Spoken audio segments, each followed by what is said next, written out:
재보선 공식 선거운동이 어제부터 시작이 됐습니다. 여야는 본격적인 선거 레이스에 돌입했습니다. 네, 이번 재보선은 역대 최대 규모의 미니 총선으로 치러지는 데다가 사실상 무승부로 끝난 6.4 지방선거의 연장전으로 간주되면서 유례없는 대회전을 예고하고 있습니다. 이번 재보선 표심을 좌우할 기준 무엇인지 살펴보겠습니다. 김종래 충남대 초빙 교수 오셨습니다. 안녕하세요. 안녕하세요. 네. 일단 선거 얘기하기 전에요. 네. 이 얘기를 좀 짚어봐야겠습니다. 새누리당 김무성 대표가 원래 그 대통령과 이제 독대에서 인사 얘기를 듣지 못했다. 그랬다가 또 어제는 사실은 알았는데 들었는데 뭐 얘기를 못했다 이렇게 얘기해서 무슨 뭐가 맞는 겁니까? 무슨 얘기입니까 이게? 그래서 뭐가 맞는지에 대해서 말씀은 조금 이따 드리기로 하고 왜 이 부분이 이렇게 관심을 끌고 있는가? 네. 과거 요 전임자였던 황우여 대표 시절에는 말하자면 미리 알았던 몰랐던 아무 관심이 없는데 왜 김무성 대표 시절이 되니까 이렇게 되는가? 예. 네. 그럼 우선 전당대회에서 이 수평적 관계라든지 대통령에게 할 말을 하겠다든지 하는 국민의 소리를 전하겠다는 것을 내세워서 당선된 김무성 대표가 점심을 먹은 바로 그날 이후에부터 그 시간 이후에 벌어진 일이니까 그렇지 않습니까? 네. 그러니까 이분은 좀 다를 것 같은데 같으냐 다르냐 전임자하고 또 옛날에 이명박 대통령 시절에 김무성 의원이 원내대표가 되려고 할 때 그 당시 박근혜 대통령은 의원으로서 미국에 가 있었는데 네. 박기태 비서실장이 박기태 당시 새누리당의 한나라당의 대표가 비서실장을 미국까지 보내서 이 김무성 의원을 원내대표로 시켰으면 좋겠다 어쩌고 해가면서 그때 또 갈등도 있었던 그런 아주 미묘한 문제에 있던 분이 이제 첫 당무로 시작했을 때 벌어진 일이란 말이죠. 네. 네. 그런데 자 요걸 놔두고서 보면 요 자체만 놓고 보면은 저는 이 김무성 대표가 몰랐을 것 같습니다. 몰랐는데 다음 날부터 가만히 보니까 여러 가지가 몰랐다고 할 경우엔 자기도 문제가 되지만 대통령에겐 또 소통 문제가 나올 거 아닙니까? 네.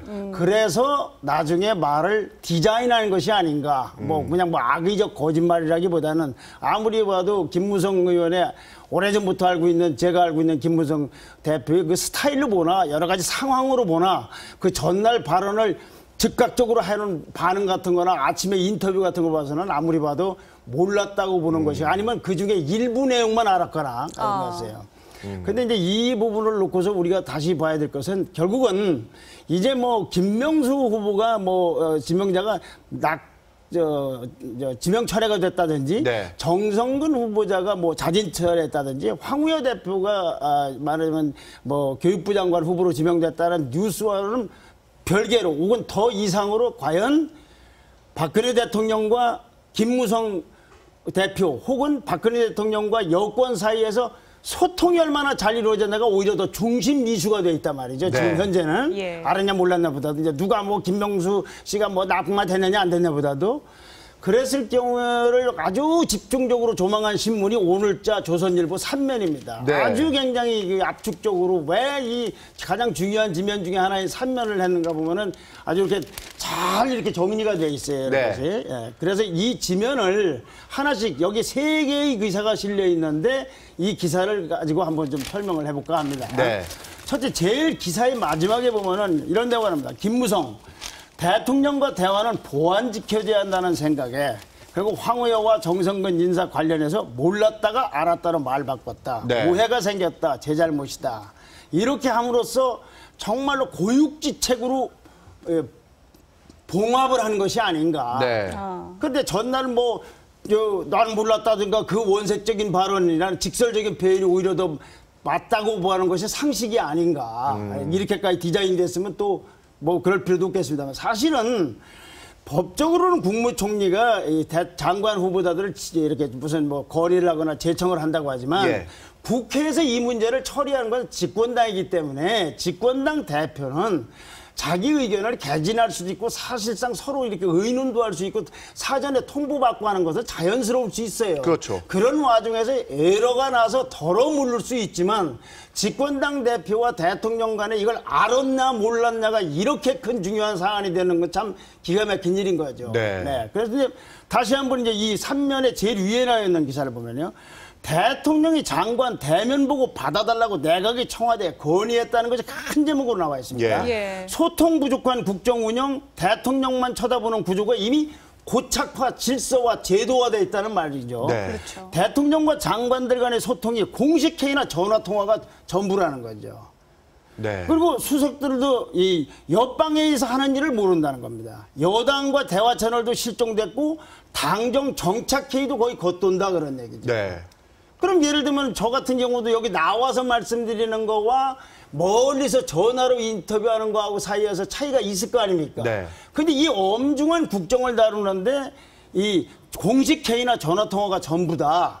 이거는 굉장한 문제가 있는 거죠. 이래서 대면 보고를 받아달라. 물론 대면 보고가 갖고 있는 문제점도 있겠지만 그럼 다른 나라는 어떻게 되느냐? 네. 그래도 우리보다는 민주주의가 제도적으로 발전됐다는 대통령 제만 해도 훨씬 더 오래전부터 실시하는 미국의 네. 경우를 보십시오. 그 아래 기사입니다.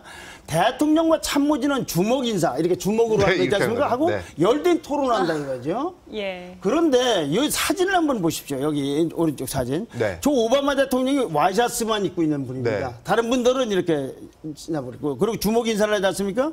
그런데 그 왼쪽에 들고 있는 사진이 저 공을 들고 있네요? 럭비공이에요. 럭비공. 네. 미식 축구 팬이어서 이걸 들고서 이렇게 만져가면서 회의를 한다는 거죠. 네. 이 장면과 그 위의 장면을 우리가 상상을 한번 해보십시오. 옆에 참모들도 다리 꼬고 있어요. 그렇죠, 그렇죠. 뭐 다리 꼬는 것만이 다 옳은 건 아니겠습니다만 그만큼 소통이 자유롭다는 얘기하는 거 아니겠어요? 네. 우리나라 한글이 세계에서 가장 우수한 글이라고 하는 분들이 많지 않습니까? 네. 한글로 소통하는 것이 이렇게 어려워서요 어떻게 되겠습니까? 네. 이제 이것이 아까 질문하신 거에 대한 전문의 답변입니다. 네. 네, 이번에 좀 본격적으로 재보선 얘기 나눠보도록 하겠습니다. 네, 이번 네, 선거에서 좀 실망한 유권자들이 좀 많은 것 같아요. 그래서 무당층도 많고 투표율도 그렇죠. 상당히 저조할 거다 뭐 이런 의견이 많은데 네. 어떤 기준을 가지고 들어가야 됩니까? 네. 그러니까 이제 이거죠. 자, 이번 선거에서 나는 투표를 할 거다, 하지 않겠다. 네. 그 자기 의사를, 아니, 나 이런 판에는 안 찍겠다. 내 소중한 한 표를 안 찍는 게 내 소중한 표를 행사하는 거겠다. 네. 라는 사람도 있을 것이고, 아무리 무슨 투표하자고 독려를 하더라도 들어갔을 경우에 나는 어느 당을 찍고 누구를 찍을 건가를 내가 결정을 하겠다고 할 때 어떤 것이 대충 기준이 될 것인가. 예. 근데 여기서 이제 한 가지는 좀 고려할 것은 특정 정당이 강한 특정 지역에서는 여러 가지 기준이 있으면 그렇게 특정 지역이 강하겠습니까? 네. 그러니까 영남 2곳과 호남 4곳은 제외하고 네. 나머지를 보면은 9군데쯤 되지 않습니까? 주로 이제 수도권 충청 서울에 한 지역이죠. 군데, 네. 그리고 경기도가 한 5군데, 충청도가 3군데. 네. 여기에서는 그래도 한 가지 원인만 갖고 투표하지는 않고 여러 가지를 보지 않을까. 그런데 거기서 육사 지방선거를 치른 지 2달도 채 안 돼서 치르는 선거인데 6.4 지방선거 때 똑같은 기준으로 한다. 그건 네. 안 되지 않습니까? 그게는 쉽게 안 될 거 아닙니까? 그러니까 예. 세월호 참사라든가 박근혜 정부 심판론이라든지 예를 들면은 안철수의 사정초론 심판 같은 건 이미 진부한 이슈가 돼서 늘 말씀드립니다만은 정치 주가에 사전에 이미 반영될 때는 반영됐다 이거죠. 네. 그럼 지방선거 후에 벌어진 이슈 그것이 오히려 아 내가 이걸 보고 투표하겠다. 이걸 생각을 고쳐 먹어야 되겠다. 네. 아니면 종전에 갖고 있던 생각을 강화해야 되겠다. 이런 생각을 하지 않겠습니까? 네. 그걸 이제 키워드로 정리했을 때 새로운 프레임으로 보는 네, 키워드죠. 첫 번째는 개선되지 않는 대통령 인사 실패죠. 네. 그러니까 아까 뭐 여당과 야당이 무슨 박근혜 정부를 심판한다, 무슨 안철수 새정치를 심판한다, MB맨을 뭐 심판한다. 그거는 그냥 내가 유리하게 만드는 주장과 공세에 불과하고 예. 그런 것까지 포함해서 유권자들이 의식을 결정할 때는 아마 이런 걸 갖고 하지 않을까 할 때 첫 번째는 대통령 인사가 이제 문창극 그 파동부터 이뤄진 김성수, 정성근 사태는 6.4 지방선거 후에 벌어진 일이란 말이죠. 네. 그러면 이걸 통해서 보는 거는 문창극 씨 개인이냐 정성근 씨냐가 아니라 아마 이렇게 대통령은 인사가 어떻게 개선되지를 않고 오히려 개악이 돼서 참사라는 소리까지 듣게 되는가. 네. 그런 부분들을 어떻게 유권자들이 판단할 것인가. 아니다. 이건 대통령의 잘못이 아니라 오히려 김기춘 실장이라든가 다른 사람이 잘못이라고 생각하든지 네. 또는 그렇다고 생각하든지 그것도 하나의 이제 기준이 될 수 있겠죠. 네. 또 하나의 기준. 두 번째 기준은 어떻게 될까요? 네, 두 번째 기준은 새누리당의 김무성 대표 선출입니다. 오래간만에 현재까지로서 앞으로 어떻게 될지 모르겠어요. 예.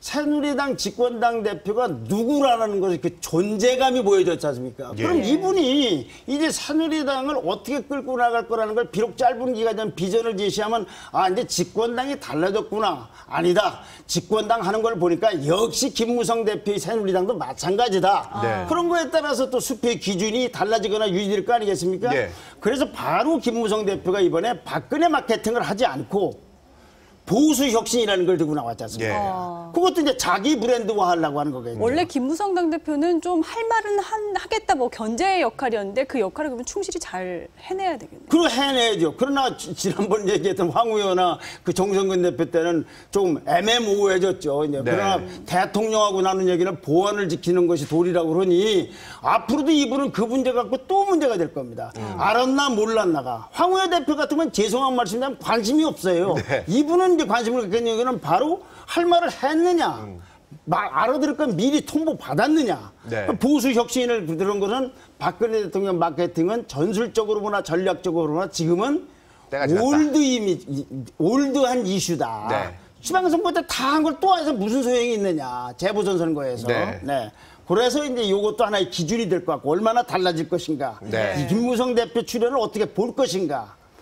더 핵심적인 건 새정치연합의 권은희 공천입니다. 저게 큰 문제인 것 같습니다. 네, 저도 여러 번 얘기했고 또 다른 분들도 많이 얘기했습니다만은 이 권은희 씨의 공천에 대해서는 여러 가지 문제가 많아요. 네. 가령 뭐 특정 지역에서 뭐 공직사회에서 계급이 어떠했든 그분이 남자다 여자냐 관계없이 누구든지 국회의원 도전할 수 있는 것이죠. 네. 어찌 보면 정상적인 활동이죠. 다만 우리나라 공조직에서 이와 같은 이탈적 행동을 한 것으로 사법부가 1심과 2심에서 판정을 해준 분을 그저 가장 유리한 지역에다가 이렇게 공천을 주는 것, 이 행위가 네. 그 지역의 여론은 특정 정당이 압도되니까 상관이 없으나 여기 때문에 다른 곳, 아까 말씀드린 대로 수도권이라든가 충청도에 있는 9군데에서 과연 영향을 안 줄 것인가. 네. 이것도 유권자들은 판단을 하는 어떤 판단하든지는 여야에 따라 다르겠지만 굉장한 제가 보기엔 영향을 줄 거라고 봅니다. 특히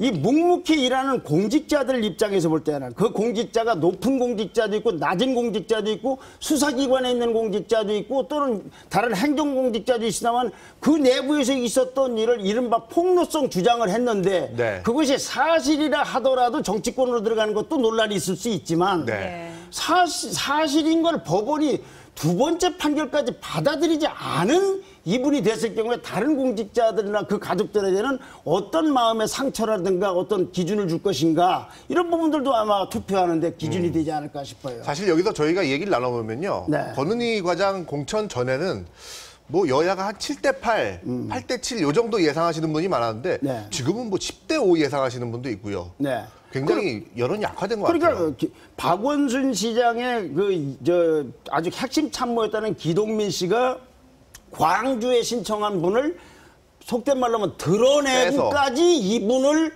광주에다 공천을 해야 될 만큼 그렇게 대단한 분이냐라는 것이 사법부에서 판결한 분은 법원 사람들은 그 판결로서 말을 하기 때문에 공식 논평이나 이런 걸 내놓지 않지만 그분들 마음을 한번 생각해 보세요. 네. 특히 1심 판결을 한 분은 네. 서울시의 그 유명한 유호성 간첩단 사건에 무죄 판결을 한 분이에요. 네. 그리고 권노갑 씨라고 유명한 그 김대중 대통령의 분신격이었던 이분이 옛날에 지은죄라고 처벌받은 거를 수십 년 만에 무죄 판결을 내린 분은 2심 판사고 네. 그런 분들이 놓고서 박범계 새정치연합의 대변인은 사법부가 권은희 씨를 매도했다고 그러는데 법원이 어떻게 한 개인을 판결을 하지 않고 매도를 합니까? 그렇죠. 그래서 이런 부분들에 대한 평가가 서울, 동작, 수원, 충청도 이런 데서 과연 그 야당 주장대로만 될지 이거는 또 의문 아닙니까? 그러니까 이것도 기준으로 작용할 거다 그런 얘기죠. 네. 다음 키워드로 넘어가 보도록 하겠습니다. 이제 마지막 거의